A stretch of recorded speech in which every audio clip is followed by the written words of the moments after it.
Hello दोस्तों, ट्यूटेक्स में आप सभी का बहुत बहुत स्वागत है। क्लास 8 की ज्योग्राफी सीरीज़ को हम कंटिन्यू कर रहे हैं और आज हम चैप्टर 3 पढ़ेंगे, मिनरल्स एंड पावर सोर्सेस। ये जो बच्चे कॉम्पिटिटिव एग्जाम की तैयारी कर रहे हैं वो ये चैप्टर देख के समझ गए होंगे कि ये चैप्टर कितना इंपॉर्टेंट है और इसकी कितनी ज़्यादा वेटेज है। आप देखोगे मिनरल्स का क्वेश्चन हर बार आता है और ये बच्चे पता है क्यों नहीं समझ पाते। इसका जो बेसिक बात है कि उन्हें क्यों ये चैप्टर नहीं समझ में आता है वो ये कि उनका बेस जो है वो क्लियर नहीं होता है।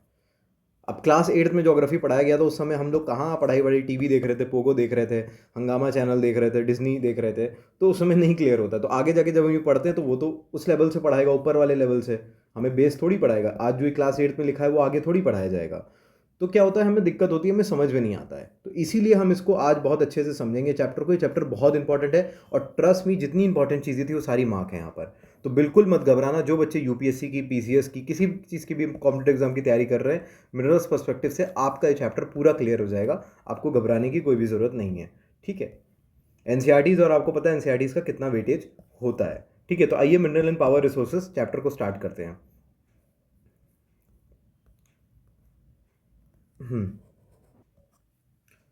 तो मिनरल्स जो आपके होते हैं वो क्लासिफाइड होते हैं दो प्रकार से, mainly as metallic and non metallic minerals.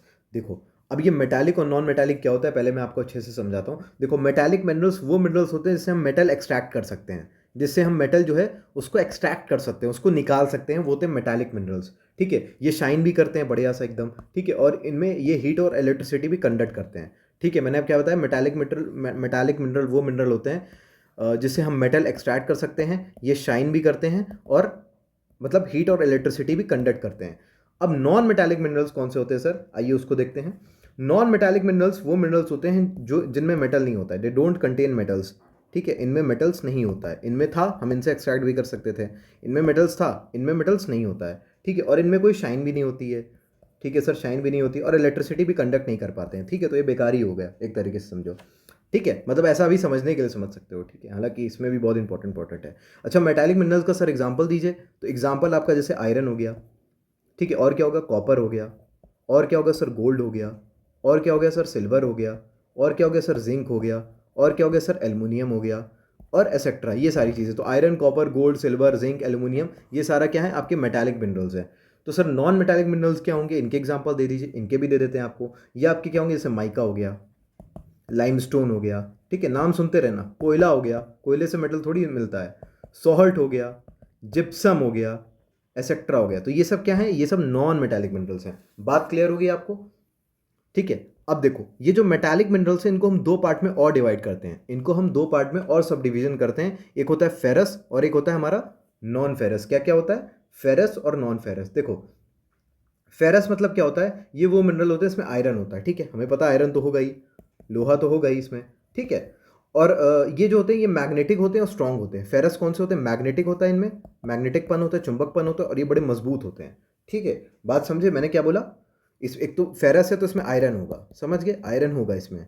दूसरा मैंने क्या बोला, ये आयरन होता है और ये मैग्नेटिक पावर होती है इनके पास, और ये बहुत ही ज़्यादा स्ट्रांग होते हैं फेरस मेटल्स।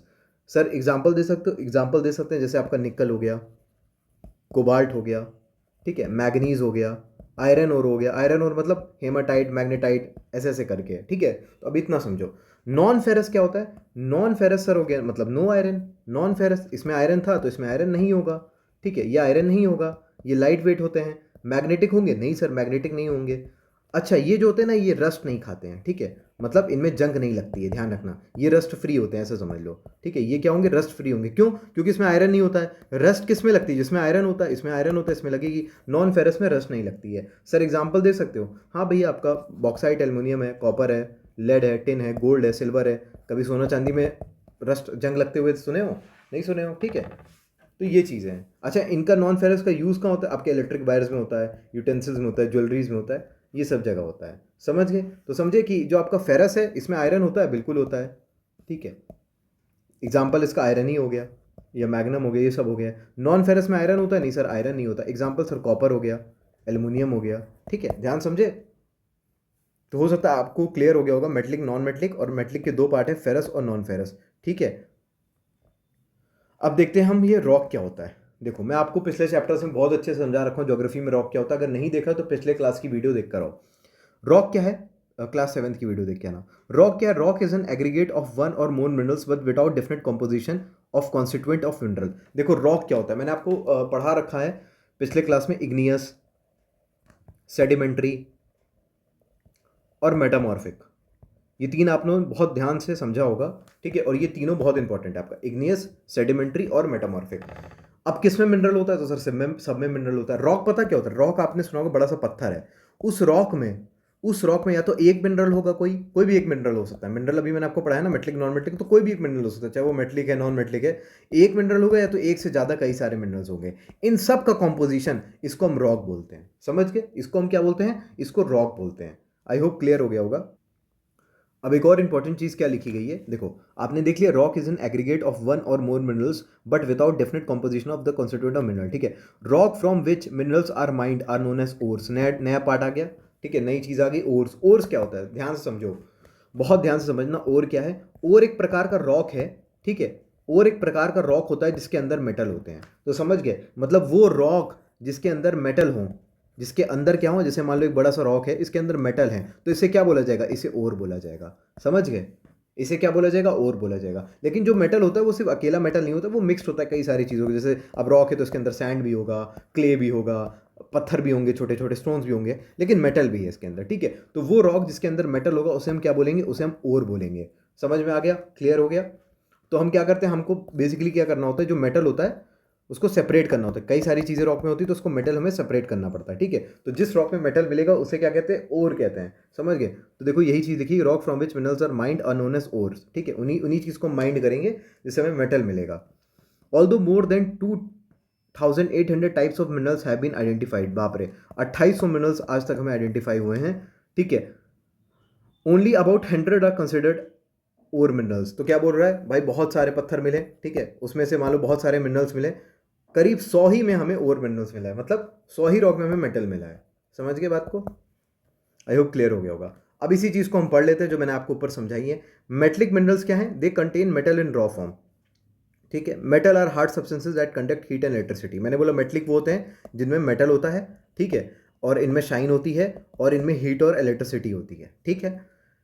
देखो सब चीज़ें लिखी गई हैं। मेटलिक मिनरल्स क्या होते हैं? मेटल होते हैं, metals are hard substances, heat and electricity होती है, और इनका जो होता है वो ये शाइन कर रहे होते हैं। इनका कैरेक्टरिस्टिक क्या होता है? लस्टर और शाइन, ठीक है। एग्जाम्पल क्या है?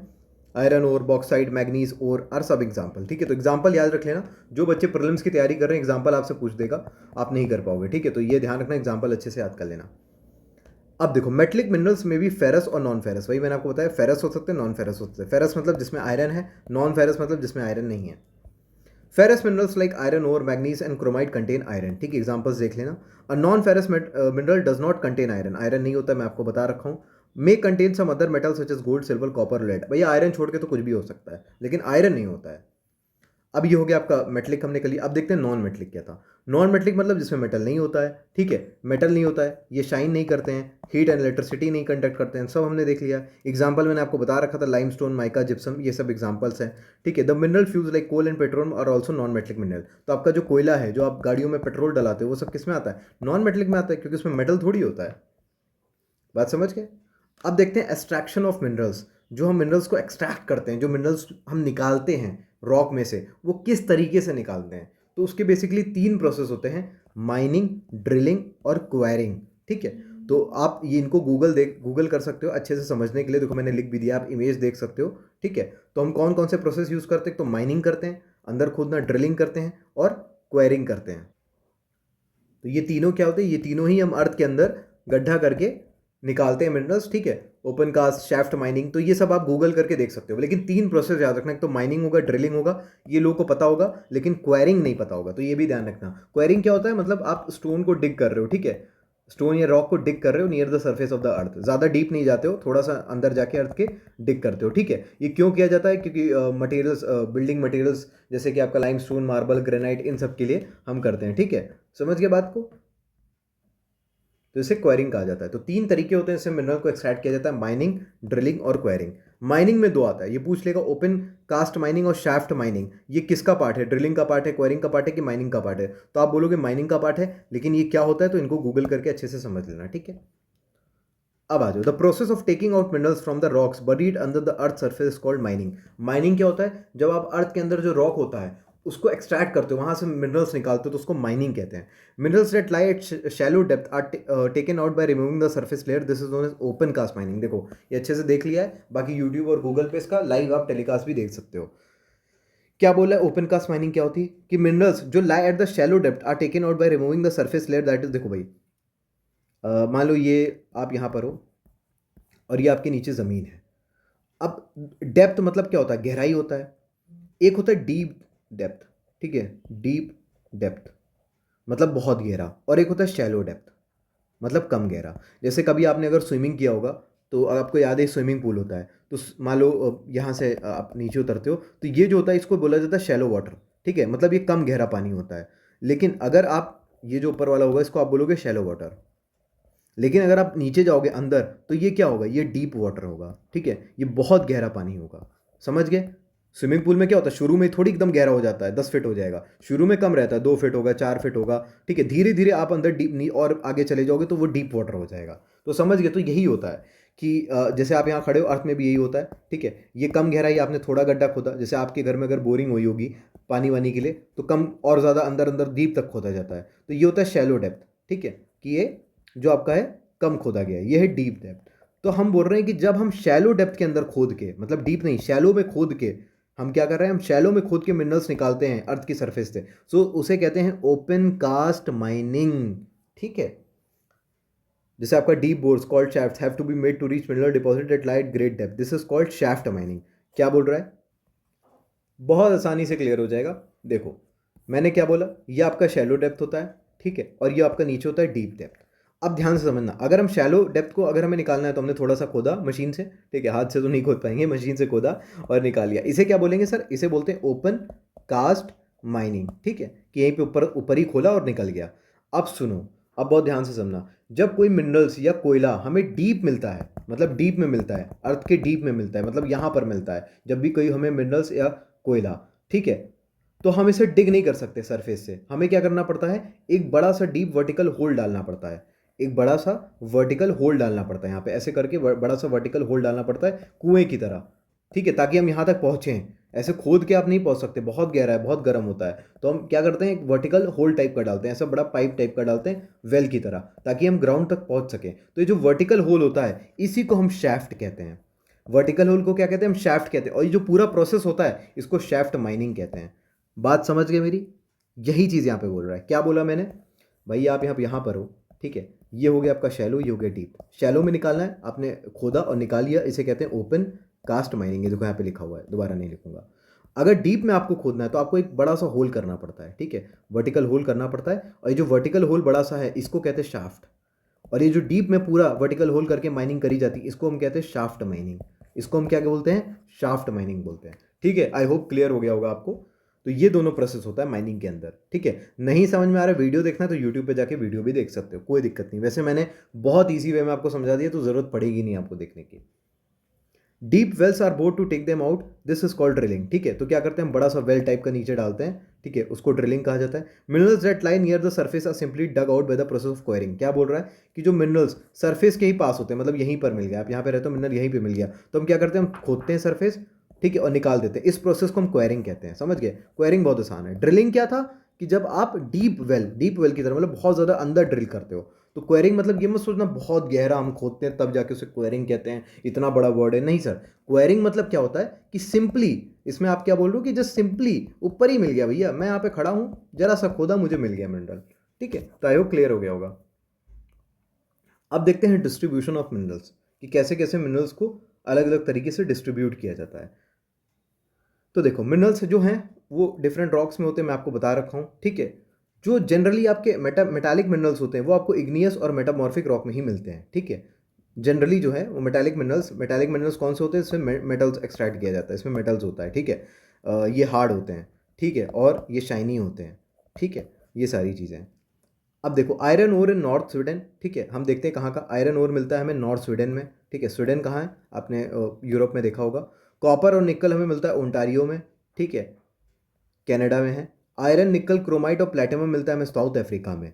दे are examples of minerals found in igneous and metamorphic rock, very important यार, इसको ये लिख लेना और कम से कम 3 से 4 बार 5 बार पढ़ना, ठीक है, तभी जाके चीज़ रिवाइज होंगी, तभी जाके चीज़ें याद होंगी। मेरा भी ऐसा नहीं कि मैं बैठा और मैंने एक बार पढ़ा और सारी चीज़ें याद हो गई हैं, हर चीज़ को प्रोसेस करने में, हर चीज़ को याद करने में टाइम लगता है। तो इसको एक टेबल बना के याद रखो कि जैसे मैंने टेबल बना ली, आयरन ओर नॉर्थ स्वीडन, ठीक है, समझ गए, कॉपर निकल ओंटारियो कनाडा, ठीक है, कि मान लो आगे जाके आप एग्जाम दे रहे हो, सिविल सर्विसेज दे रहे हो, तो उसमें मैच द फॉलोइंग आ गया प्रीलिम्स में, तो आपको दिक्कत नहीं होगी, क्वेश्चन एनसीईआरटी से उठाए जाते हैं। मैं अभी एक वीडियो बनाऊंगा, मुझे टाइम मिलेगा तो मैं आपको दिखाऊंगा, अभी जो 2025 का यूपीएससी प्रीलिम्स था उसमें कम से कम 23 to 25 क्वेश्चन जो थे वो आपके एनसीईआरटी से आए थे सर। तो एनसीईआरटी बहुत इंपॉर्टेंट है, तो इसीलिए सारी चीज़ें दे देगा और बच्चे कहेंगे यार ये तो कोई बुक में मिली ही नहीं मुझे, तो सर वो एनसीईआरटी में थी, ठीक है।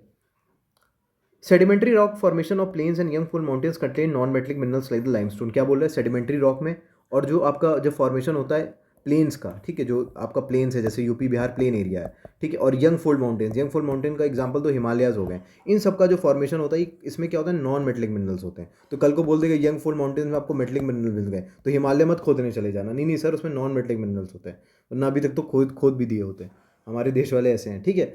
तो ये होता है, ठीक है। Limestone deposit of Causses region of France, ठीक है, ये यूरोप का रीजन है, वहाँ पे लाइमस्टोन है हमें। मैग्नीज डिपॉजिट हमें जॉर्जिया में मिलता है, ठीक है, और यूक्रेन में मिलता है। फॉस्फेट बेड्स मिलता है हमें अल्जीरिया में, अल्जीरिया का अफ्रीका में है। ये सब एग्जांपल्स हैं। Mineral fuels such as coal and petroleum are also find in the sedimentary strata, ठीक है, तो सेडिमेंट्री स्ट्रेटा में हमें कोल और पेट्रोलियम भी मिलता है। तो ये बहुत इंपॉर्टेंट है, इसको अलग से लिख लेना प्लीज़, मैं रिक्वेस्ट करता हूँ। वीडियो को पॉज करो और इसको लिखो अच्छे से, क्योंकि जब तक ये नहीं लिखोगे तब तक चीज़ याद नहीं होगी, और ये बहुत इंपॉर्टेंट है।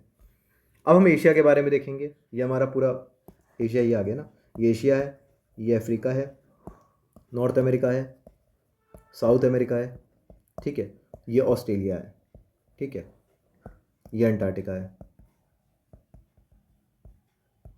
ये तो आर्टिक आपको पता ही है, ठीक है। तो ये एशिया मतलब पूरा, एशिया मतलब सिर्फ इंडिया नहीं होता, एशिया मतलब ये पूरा है, एशिया वाला रीजन है, ठीक है। ये अफ्रीका है, साउथ अमेरिका है, नॉर्थ अमेरिका है, ऑस्ट्रेलिया है एंड अंटार्कटिका है, ठीक है।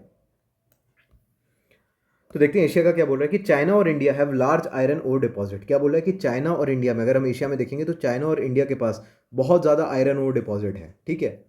The continent produce more than half of the world tin, very important line, ये पूछ भी रखा है शायद, आई गेस सीएपीएफ में पूछा था, यूपीएससी सीएपीएफ में क्वेश्चन, ठीक है। तो क्या बोल रहा है कि जो कॉन्टिनेंट है वो प्रोड्यूस करता है more than half of the world tin, ठीक है, आधे से ज़्यादा, ठीक है, मतलब मान के जो 50% ऑफ द दुनिया का जो टिन है, पूरी दुनिया में जो 50% टिन है, ठीक है, वो कौन प्रोड्यूस करता है, एशिया प्रोड्यूस करता है, समझ गए। China, Malaysia and Indonesia are among the world leading tin producers, अगर पूछा जाए टिन में भी कौन आ गया तो इंडिया का नाम नहीं है, ठीक है, सॉरी, लेकिन आगे होगा। तो कौन कौन से नाम है, चाइना है, मलेशिया है और इंडोनेशिया है, ठीक है, इसको ध्यान रखना। यूरोप के बारे में देखेंगे, Europe is the leading producer of iron ore in the world, very important, leading producer कौन है, यूरोप है, ठीक है। 50% ज़्यादा टिन कहाँ मिलती है, एशिया में। लीडिंग प्रोड्यूसर कौन है, यूरोप है। किसका लीडिंग प्रोड्यूसर, तो आयरन ओर का। The countries with large deposit of iron ore, countries अगर पूछा जाए कौन कौन सी है तो आपका रशिया है, यूक्रेन है, स्वीडन है और फ्रांस है, ध्यान रखना।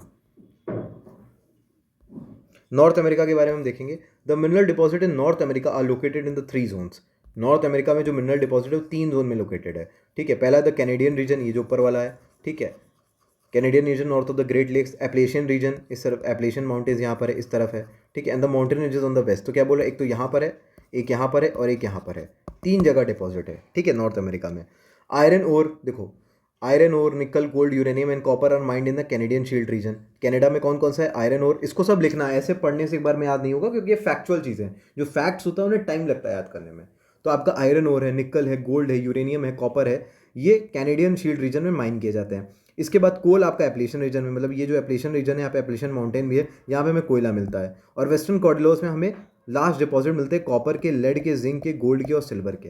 किसके किसके मिलते हैं sir, copper, lead, zinc, gold and silver, समझ के बात को, ध्यान रखना, ठीक है। इसके बाद हम साउथ अमेरिका को देखेंगे।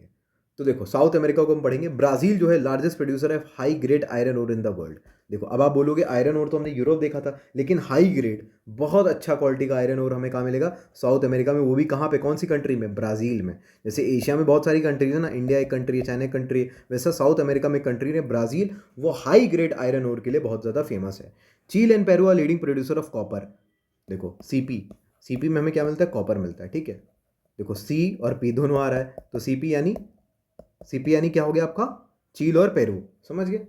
ब्राजील और बोलिविया बीबी are the among the world's largest producer of tin. दुनिया के सबसे लार्जेस्ट प्रोड्यूसर ऑफ टिन कौन से? ब्राजील और बोलिविया है, ठीक है। आप एशिया में कोई कंट्री मत मार देना, ध्यान रखना। 50% भले ज़्यादा प्रोड्यूस होता हो, लेकिन अगर वर्ल्ड्स का लार्जेस्ट प्रोड्यूसर्स मानोगे तो दो कंट्री हैं बीबी, ठीक है, ब्राज़ील और, ठीक है, बीबीटी, ऐसे याद रख लो। तो ब्राज़ील बोलिविया टिन, समझ गए। अफ्रीका के बारे में देखेंगे। अफ्रीका जो है world's largest producer of diamonds, golds and platinum है। तो डायमंड तो आपको पता ही है, डायमंड की वहाँ पे खदान है, माइनिंग होती है। तो डायमंड का, सोने का और प्लैटिनम का, ठीक है। डायमंड गोल्ड और सिल्वर मत मार देना, सिल्वर नहीं है। डायमंड का, गोल्ड का और प्लैटिनम का वर्ल्ड्स लार्जेस्ट प्रोड्यूसर है, बहुत ज़्यादा प्रोड्यूस करता है, समझ गए। ऑस्ट्रेलिया, देखो जो इंपॉर्टेंट चीज़ें मैंने मार्क कर दी है, तो बाकी घबराने की जरूरत नहीं है, इसको इग्नोर कर दो, कोई दिक्कत नहीं है, ठीक है। Australia, Australia is the largest producer of bauxite in the world. इसको मैंने ऐसे याद रखा था, ए बी, ठीक है, ए बी ऐसे याद रख लो, ठीक है। ए के बाद भी आता है ना, तो Australia bauxite. Kalgoorlie and Coolgardie areas of Western Australia have large deposit of gold. तो ऑस्ट्रेलिया के कौन से रीजन होते हैं जहाँ पे बहुत ज़्यादा गोल्ड डिपॉजिट होता है? तो आपको दे देगा, तो आपको Gibson desert, great sandy desert दे देगा, तो वो मत मार देना। कालगुरली एंड कूलगाड़ी एरियाज, ठीक है, ये दोनों इंपॉर्टेंट है, इसको ध्यान रखना, समझ गए। अब देखो, आप अपनी एटलस बुक खोलो और उसमें देखना डिस्ट्रीब्यूशन ऑफ मिनरल्स कैसे कैसे दिया है, ठीक है, इंडिया का और वर्ल्ड का। अब देखो, अब हम पढ़ेंगे माइका के बारे में। India is the largest producer and exporter of mica in the world. सबसे ज़्यादा प्रोड्यूस भी हम करते हैं और सबसे ज़्यादा एक्सपोर्ट भी, मतलब हम देश से अपने बाहर भी सबसे ज़्यादा माइका भेजते हैं, ठीक है, समझ गए। तो इंडिया क्या है? लार्जेस्ट प्रोड्यूसर भी, एक्सपोर्टर भी है माइका का, बात समझे। सॉल्ट के बारे में देखेंगे तो India is one of the world's leading producer and exporter of salt. तो देखो, हम जो है माइका और सॉल्ट के प्रोड्यूसर भी लीडर है, प्रोड्यूसर में भी लार्जेस्ट हैं और एक्सपोर्टर में भी लार्जेस्ट हैं, समझ गए। अब देखते हैं यूज़ ऑफ मिनरल्स, कि मिनरल्स का इस्तेमाल हम क्या करते हैं, मिनरल्स का काम क्या होता है, ठीक है, आइए इसे देखेंगे। तो देखो, minerals are used in many industries. जो आपके बहुत सारे इंडस्ट्रीज़ हैं उसमें हम मिनरल्स का यूज़ करते हैं, बिल्कुल करते हैं। Minerals which are use for gems are usually hard, these are then set in various styles for jewelleries. Copper is another metal use in everything from coins to pipe. Very important question दे देगा UP PCS में या UPSC में, कि कौन सा ऐसा metal है जो आपका कॉइन से लेके पाइप तक यूज़ होता है। कॉइन से लेके पाइप तक हर चीज़ में यूज़ होता है कॉपर, समझ गए। Silicon use in the computer industries obtain from quartz. देखो पहले पूछ लेगा कंप्यूटर इंडस्ट्रीज में, क्वेश्चन क्या पूछ लेगा? कंप्यूटर इंडस्ट्रीज में कौन सा मिनरल यूज़ होता है, तो आप मारोगे सिलिकॉन। फिर बोलेगा सिलिकॉन को कहाँ से निकाला जाता है, तो क्वार्ट्ज नाम के मिनरल से निकाला जाता है, ठीक है। Aluminium obtain from its iron bauxite. Aluminium कहाँ? बॉक्साइट से निकाला जाता है, A B. Is used in automobiles and airplanes. तो ऑटोमोबाइल्स और एयरप्लेन्स, गाड़ियों में, जहाज़ों में, ठीक है, बॉटलिंग इंडस्ट्रीज हो गया, बिल्डिंग्स हो गया, और किचन के कुकवेयर में कौन सा यूज़ है? एल्युमिनियम। चिमनी आपने देखी होगी ना, ये गैस है, गैस के ऊपर चिमनी लगी रहती है, तो चिमनी किसकी होती है? एल्युमिनियम की बनी रहती है। तो यहाँ पे मिनरल्स का यूज़ होता है। अब हम ये देखेंगे कन्वेक्शनल सोर्सेज क्या क्या हैं। ये हमारा पावर रिसोर्सेज आ गया, ठीक है। देखो कन्वेक्शनल सोर्सेज क्या होता है, कन्वेक्शनल सोर्सेज क्या होता है? देखो ये ओल्ड एनर्जी सोर्सेज होते हैं, मतलब ये पुराने एनर्जी के सोर्स होते हैं, जैसे आपका लकड़ी हो गया, कोयला हो गया, तेल हो गया, गैस हो गया, ठीक है, उनको हम कन्वेक्शनल सोर्स ऑफ एनर्जी कहते हैं, ठीक है। एनर्जी तो देते हैं लेकिन पोल्यूशन को, ये पोल्यूशन कॉज करते हैं, ठीक है, एनवायरनमेंट को हार्म करते हैं। तो ऐसा कन्वेक्शनल से ऐसा मत समझना कि बहुत शुद्ध है, नहीं नहीं सर। ये पुराने बेसिकली क्या है, जो पुराने या जो कॉमन तरीके होते हैं जिससे हमें एनर्जी को मिलती थी पहले। पहले कैसे मिलती थी? फायरवुड से, कोयला जलाने से, आज भी वही है, ठीक है। लेकिन ये पोल्यूशन भी कॉज करते हैं, ठीक है, ये तो आपको पता है। जैसे फायरवुड हो गया, कन्वेक्शनल सोर्सेज कौन होते हैं? Energy that are use which have been common use for a long time, ठीक है, बहुत टाइम से चला आ रहा था, उसे हम क्या बोलेंगे? कन्वेक्शनल सोर्सेज बोलेंगे, ठीक है। आपका इसमें जैसे आ गया फायरवुड, ठीक है। फायरवुड के एडवांटेज डिसएडवांटेज क्या है, देख लो क्या फ़ायदा है क्या नुकसान है। इसके बाद कोयला आ गया, इसका क्या फ़ायदा है, इसका क्या नुकसान है, ठीक है। तो ये सब आप एक बार देख लेना, चीज़ें क्लियर हो जाएंगी, उतना मुझे पढ़ाने की ज़रूरत नहीं है। ऑयल देख लेना, जो तेल होता है, ठीक है, जो गाड़ियों बसों आपके बाइक वाइक में तेल डलता है, ऑयल डलता है। नेचुरल गैस हो गया, इसके क्या एडवांटेजेस हैं, ठीक है। तो ये ध्यान रख लें। नेचुरल गैस जो उसके एडवांटेज है कि ईजियर है ट्रांसपोर्ट करने में, cleaner than oil and coal and cheaper than oil, ठीक है। अब हाइडल पावर है। हाइडल पावर क्या होता है कि जो बड़े डैम्स आपके नदी में बने रहते हैं, ठीक है, तो जो पानी उनसे गिरता है तो वो क्या बनाता है, इलेक्ट्रिसिटी बनाता है, ठीक है। वो पानी जब गिरता है तो वो एक फ़ैन होता है, यहाँ पे टरबाइन होता है, उसको मूव करता है। तो ये क्या फ़ायदा है कि इससे स्मोक नहीं होता है, एनर्जी साफ़ रहती है, इसको हम दोबारा यूज़ भी कर सकते हैं। डिसएडवांटेज क्या है कि अगर डैम आ गया तो उससे बाढ़ आ सकती है गाँव में, ठीक है, और ये बहुत महंगा होता है बनाना, ठीक है। तो ये सारी चीज़ें हैं। आपका यही सब दिया कि फायरवुड है, ठीक है। Remains of plants and animals which are buried under the earth for millions of years get converted by the heat and pressure into fossil fuels.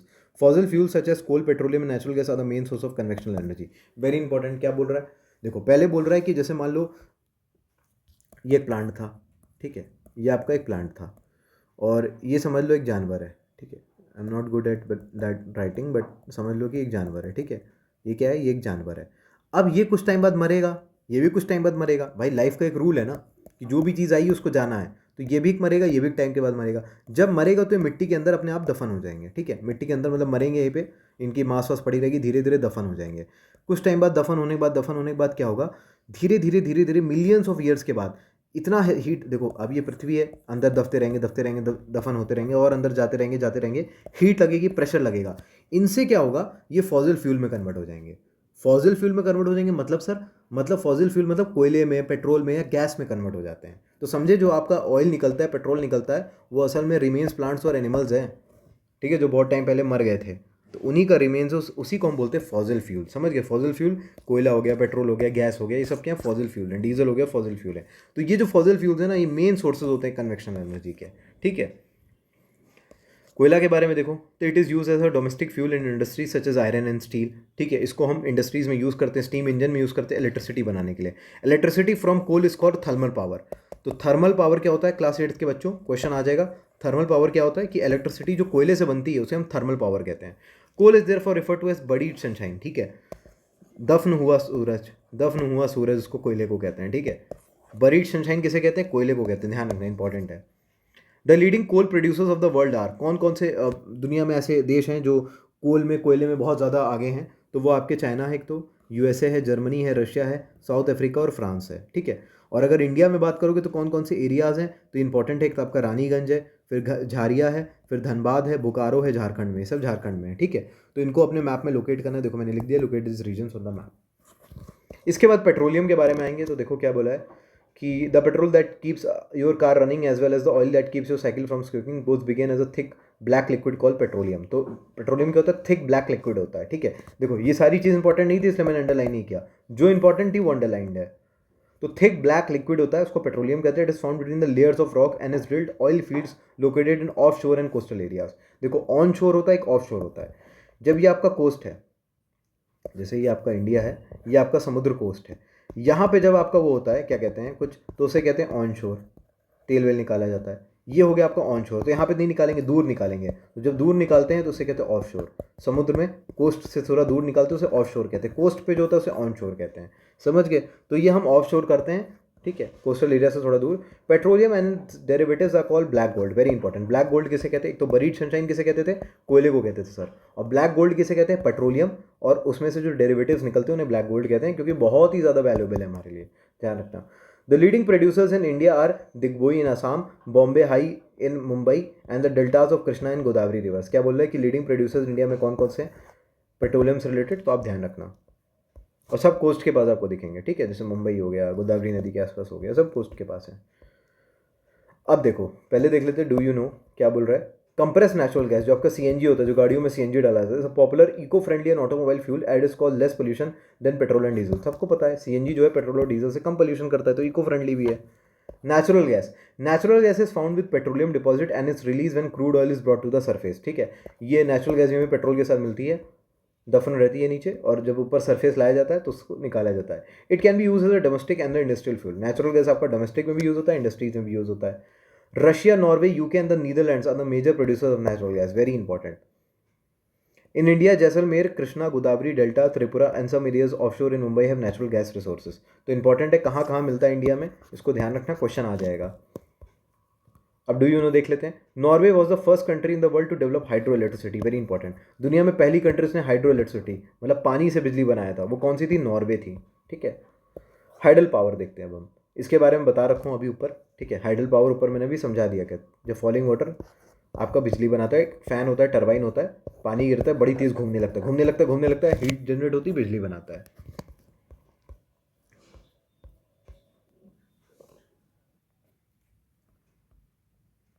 तो देखो हाइडल पावर क्या बोल रहा है कि the falling water flows through pipes inside the dams over turbine blades at place at the bottom of the dam. ठीक है, turbine नीचे बॉटम में प्लेस्ड होता है। ठीक है, the moving blades then turn the generator to produce electricity, पानी गिरता है, ये मूव होती हैं और इलेक्ट्रिसिटी प्रोड्यूस करती हैं। This is called hydro electricity. देखो हाइड्रो मतलब होता है पानी, वाटर, तो वाटर से जो बिजली बनती है उसको हाइड्रो इलेक्ट्रिसिटी कहते हैं। The water charge after the generation of electricity use for irrigation, तो जो वाटर अपना निकला वो इरीगेशन के लिए इस्तेमाल किया जाता है। ठीक है, इसके बाद हम क्या देखेंगे, 1/4 of the world electricity is produce by hydel power. दुनिया में अगर 100% इलेक्ट्रिसिटी है तो 25% यानी 1/4 किससे बनती है? पानी से बनती है, हाइडल पावर से बनती है। लीडिंग प्रोड्यूसर्स कौन से हाइडल पावर के? पैराग्वे, नॉर्वे और ब्राज़ील, और नॉर्वे पहली कंट्री जिसने डेवलप किया है हाइड्रो इलेक्ट्रिसिटी। और कौन सी है? चाइना भी है। अब कुछ इंपॉर्टेंट हाइड्रो पावर स्टेशन देखेंगे इंडिया में। भाखरा नंगल है, गांधी सागर है, नागर सजुन है और दामोदर वैली प्रोजेक्ट्स हैं, ये सब है, इंपॉर्टेंट है, ध्यान रखना। Non convectional sources of energy हम देखेंगे, ये क्या होता है? ये पता है नेवर एंडिंग होते हैं। नॉन कन्वेक्शन, देखो कन्वेक्शनल सोर्सेज तो आपको क्लियर हो गया था। नॉन कन्वेक्शनल, कन्वेक्शनल सोर्सेज क्या है? जो पुराने और कॉमन तरीके से, फायरवुड हो गया, कोयला जलाना, गैस हो गया, हाइडल पावर हो गया, ये सब हो गया। अब non convectional sources of energy देखो क्या है, ये नेवर एंडिंग है, मतलब ये never ending source of energy है। देखो ये क्या होते हैं नॉन कन्वेक्शनल, ये नए और मॉडर्न सोर्स ऑफ एनर्जी हैं। कन्वेक्शनल कौन से थे? पुराने और कॉमन थे। ये न्यू एंड मॉडर्न है, समझ गए? ठीक है, इनको हम रिन्यूएबल सोर्सेज भी कहते हैं। नॉन कन्वेक्शनल को पता है हम रिन्यूएबल सोर्सेज ऑफ एनर्जी भी कहते हैं। ठीक है, मतलब हम इन्हें दोबारा यूज़ कर सकते हैं, we can use them again and again, इसको हम दोबारा दोबारा यूज़ कर सकते हैं। ये पॉल्यूशंस भी कॉज नहीं करते हैं। ठीक है, और ये कोयले या पेट्रोल की तरह जल्दी ख़त्म भी नहीं होते हैं। समझ गए पूरी बात? तो इसको ध्यान रखना कि non convectional sources of energy क्या है, समझ गए? अब हम इसको देखेंगे। पहला सोलर एनर्जी, जो सनलाइट, जो धूप से लगती है। आज आप घरों में देखे होंगे कि सोलर पैनल्स लोगों के छत पे लगते हैं। ठीक है, जब से गवर्नमेंट ने सब्सिडी स्टार्ट करी है। तो सोलर एनर्जी क्या है कि सन्स की जो हीट एंड लाइट एनर्जी है can be felt us by every day. ठीक है, solar energy trapped from the sun and can be used in solar cells to produce electricity. ये देखो, ये सोलर पैनल्स होते हैं ना, ये बिजली को ट्रैप करते हैं और फिर ये मतलब सन की लाइट को ट्रैप करते हैं, हीट को ट्रैप करते हैं और बिजली बनाते हैं। समझ गए बात को? अब देखो नॉन कन्वेक्शनल सोर्सेज मैंने आपको बता दिया। अब इसके कुछ एग्जांपल्स देखोगे, जैसे आपका विंड एनर्जी है तो क्या एडवांटेज डिसएडवांटेज है, सोलर एनर्जी है, टाइडल एनर्जी है, न्यूक्लियर एनर्जी है, बायोगैस है, जियोथर्मल एनर्जी है। तो ध्यान रखने सब किसके एग्जांपल्स हैं? नॉन कन्वेक्शनल सोर्सेज के एग्जांपल है। ठीक है बच्चों, इसको अच्छे से ध्यान रखना, समझ गए ना? विंड एनर्जी तो आपको पता है कि जो बड़े बड़े क्या बड़े ऐसे गोल गोल टाइप के पंखे लगे रहते थे, इमेज में आपने देखा होगा, ऐसे ब्लेड लगी रहती थी ना, वो चलता था तो हवा लगती थी तो बिजली बनती थी। तो ये सब हो गए। ठीक है, टाइडल एनर्जी क्या होती है आपको पता है? टाइडल एनर्जी मतलब जो आपका सी टाइड से बनता है। ठीक है, rising and fall of sea tides की, जब सी वाटर ऊपर और नीचे हिलता है तो वो टरबाइन यहाँ लगा रहता है, उसको रोटेट करता है। ठीक है, सी वेव जो ऐसे ऐसे चलती रहती है उसको हम टाइडल एनर्जी कहते हैं। ठीक है, जियो थर्मल एनर्जी क्या होता है? देखो जियो मतलब होता है अर्थ, मैंने आपको बता दिया ना, अर्थ का शेप भी जियोइड है। तो जियो मतलब हो गया अर्थ, तो मतलब क्या हुआ इसका? और थर्मल मतलब होता है हीट। जियो मतलब अर्थ होता है, थर्मल मतलब होता है हीट। समझ गए कि मतलब अगर आप देखोगे अर्थ के इनसाइड तो वहाँ पे बहुत ही हॉट रॉक है और स्टीम है, तो हम वहाँ से मतलब अर्थ के अंदर खोद के बिजली बनाते हैं, उसको हम कहते हैं जियोथर्मल। ठीक है, बायोगैस क्या होता है? जो हम एनिमल डंग, ठीक है, एनिमल का जो गोबर ओबर होता है, ठीक है, या बेसिकली जो किचन का वेस्ट होता है, प्लांट का मैटर होता है, उससे जब बनाते हैं तो उसको हम बायोगैस बोलते हैं। ठीक है, क्लियर हो गया होगा? विंड एनर्जी वही, wind as an inexhaustible source of energy, मतलब इनएग्जॉस्टेबल, मतलब कि इसको आप एग्जॉस्ट मतलब खत्म ही नहीं कर सकते, इनएग्जॉस्टेबल है। भाई हवा कहाँ खत्म कर पाओगे, तो चलती रहेगी। न्यूक्लियर पावर अब हम देखेंगे, लेकिन उसके पहले मैं आपको समझा देता हूँ कि न्यूक्लियर एनर्जी होता क्या है। यहीं पे इसलिए मैंने यहाँ पे अभी वेट किया था कि आगे आएगा तो आपको समझा दूंगा। ठीक है, तो देखो न्यूक्लियर एनर्जी क्या होता है, बहुत ध्यान से समझना, चीज़ें क्लियर हो जाएंगी। हम्म, देखो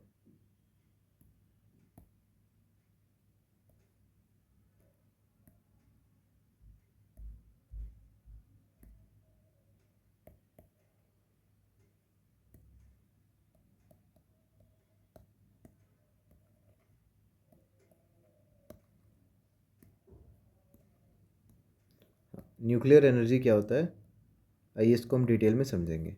ठीक है, बहुत ध्यान से समझना। ठीक है, आप देखोगे हर एटम, जो एक एटम होता है ना, एटम क्या होता है, atom is the tiny particle that makes everything. हर चीज़ की शुरुआत एक छोटे एटम से होती है। तो अगर आप एक एटम देखोगे तो हर एटम के अंदर ना एक न्यूक्लियस होता है। ठीक है, जैसे मान लो आपका ये शरीर है, तो हर शरीर के अंदर एक हार्ट होता है, दिल होता है, वैसे हर एटम के अंदर एक हार्ट है, जिस हार्ट का नाम है न्यूक्लियस। ठीक है, ये एक मान लो, ऐसे मैंने बड़ा बना दिया, एक एटम है और इस एटम के अंदर क्या है, न्यूक्लियस है। समझ गए? जब हम इस न्यूक्लियस को तोड़ते हैं, ठीक है, एक जब हम इस न्यूक्लियस को, जो एटम के अंदर न्यूक्लियस होता है, जब हम इसको तोड़ते हैं, क्या करते हैं, जब इसको हम ब्रेक करते हैं, इसको जब हम ब्रेक करते हैं तो एक ह्यूज अमाउंट ऑफ एनर्जी बाहर आती है। एक बहुत ज़्यादा एनर्जी है वो बाहर आती है, और इस एनर्जी को हम कहते हैं न्यूक्लियर एनर्जी। समझ गए? मैंने क्या बताया, मैंने बोला कि एक एटम होता है, एटम के अंदर न्यूक्लियस होता है। जैसे मान लो आपका शरीर है, शरीर के अंदर दिल है, वैसे ही एटम का दिल क्या है, वो न्यूक्लियस है। ठीक है, जब उस न्यूक्लियस को हम तोड़ते हैं, उसे ब्रेक करते हैं, तो एक बहुत ज़्यादा ह्यूज एनर्जी निकलती है। उस एनर्जी को हम न्यूक्लियर एनर्जी कहते हैं। समझ गए? अब एग्जाम्पल अगर आप इमेजिन नहीं कर पा रहे हो क्लास 8 के बच्चों, तो मैं एक एग्जाम्पल भी दे देता हूँ, आपको समझ में आ जाएगा। जैसे एक छोटी सी माचिस समझो, ये एक छोटी सी माचिस की तीली है। ये आपको छोटी लगती है, राइट? लेकिन इमेजिन करो, ये जो छोटी सी माचिस की तीली है, एक पूरा शहर जला सकती है। It can burn a whole city. इतनी ज़्यादा पावर होती है इस न्यूक्लियर एनर्जी में। समझ गए कि एक इतना छोटा अमाउंट है, लेकिन इसके अंदर बहुत ज़्यादा पावर होती है। तो आई होप आपको क्लियर हो गया होगा अच्छे वर्ड्स में कि आपको न्यूक्लियर एनर्जी होती क्या है। ठीक है,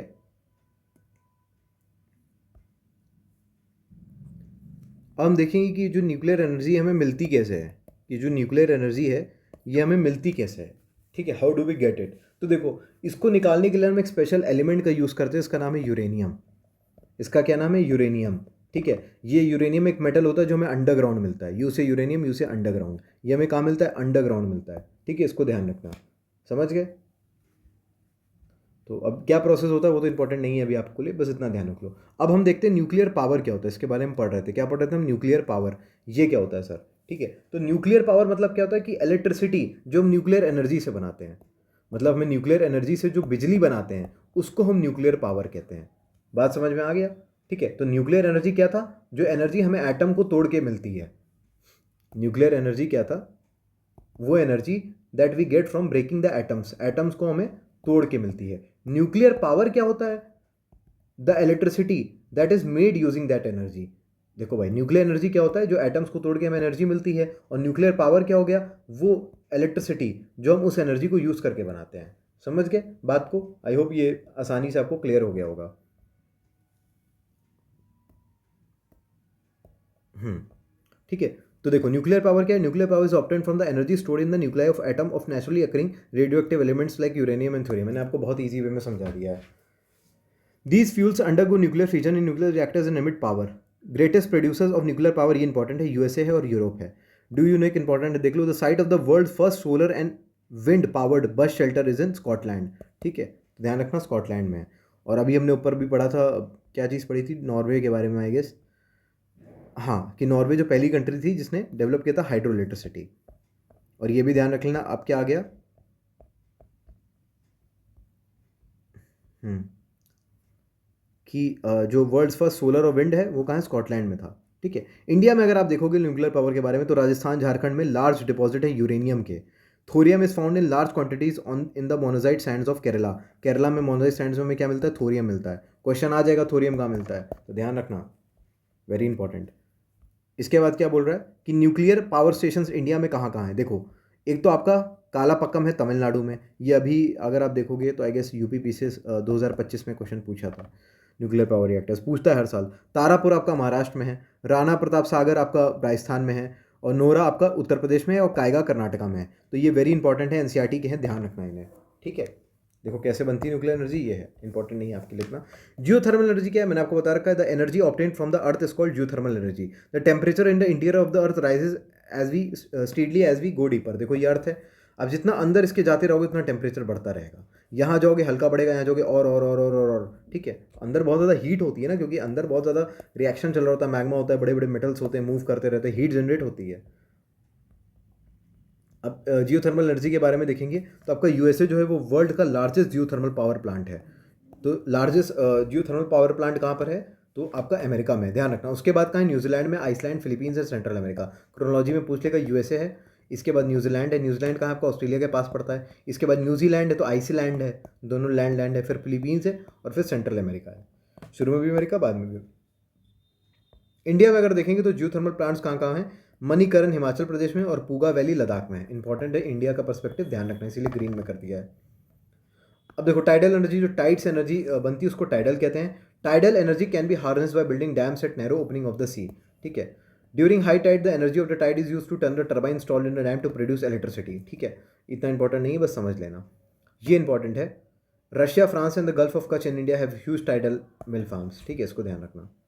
बायोगैस मैं आपको समझा रखा हूँ, ऑर्गेनिक वेस्ट जैसे डेड प्लांट्स और एनिमल्स मटेरियल का, एनिमल डंग का, किचन वेस्ट का, इसको हम कन्वर्ट कर सकते हैं गैसेस फ्यूल में, इसको हम बायोगैस कहते हैं। बायोगैस एक मिक्सचर होता है मीथेन का और कार्बन डाइऑक्साइड का, वेरी इंपॉर्टेंट। ये शायद इस बार यूपी पीसीएस में पूछा था 2025 में कि बायोगैस किसका मिक्सचर होता है, तो मीथेन, और बहुत बच्चे कार्बन डाइऑक्साइड नहीं मार पाए थे, तो ध्यान रखना कार्बन डाइऑक्साइड भी होता है। Biogas is an excellent fuel for cooking and lightning and produces huge amount of organic manure each year, very important. तो इसी के साथ ही हमारा चैप्टर कंप्लीट हो रखा है। कुछ क्वेश्चंस हाईलाइट किए देख लेंगे। Which of the following is not a producer of mica? तो झारखंड है आपका, राजस्थान है, आंध्र प्रदेश है, कर्नाटका नहीं है, नॉट पूछा है, ध्यान रखना। Which of the following is a leading producer of copper in the world? तो चिली। ठीक है, चिली जो है कॉपर है, और कॉपर सीपी आ गया ना, तो चिली और पेरू था, तो पेरू नहीं दिया ऑप्शन में, चिली दिया, तो चिली मार देंगे। तो ये चैप्टर इसको बहुत अच्छे से रिवाइज कर लेना। आप सबको पता है मिनरल्स का चैप्टर कितना इंपॉर्टेंट है। ठीक है, इसके बाद हम नेक्स्ट चैप्टर एग्रीकल्चर में मिलेंगे। थैंक यू सो मच, तब तक के लिए टेक केयर, बाय बाय, जय हिंद।